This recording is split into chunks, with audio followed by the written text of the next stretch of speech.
આ તરફ અમદાવાદના માંડલ તાલુકાના ખેડૂતોને સિંચાઈના પાણી આપવાને બદલે અધિકારી ધાક ધમકી આપતા હોવાનો આક્ષેપ ખેડૂતો દ્વારા કરાયો છે।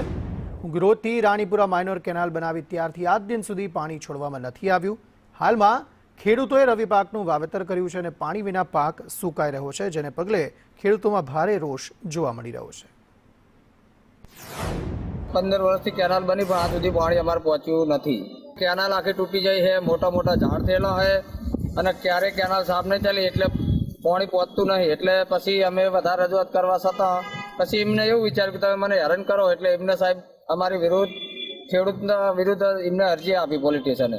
ઉંગરોદથી એક માઇનોર કેનાલ બનાવવામાં આવેલી છે, પરંતુ આ માઇનોર કેનાલ બની ત્યારથી અત્યાર સુધીના સમયગાળામાં એક ટીપું પણ પાણી સમ ખાવા પણ ખેડૂતોને સિંચાઈ માટે પૂરું પાડવામાં આવ્યું નથી। નર્મદા વિભાગમાં રજૂઆત કરવામાં આવે છે કે ખેતીનું અમારું જે અત્યારે રવિ પાક છે એ સિઝન ચાલે છે, એમાં અમારે સિંચાઈના પાણીની જરૂર છે, તો અમને પાણી આપો। પાણી માંગવાથી ખેડૂતોને અધિકારી દ્વારા ધાકધમકી આપવામાં આવે છે। અધિકારી ઇજનેર જે છે નર્મદા વિભાગના એ એમની પર ખોટી ફરિયાદ કરવાની ધમકી આપે છે।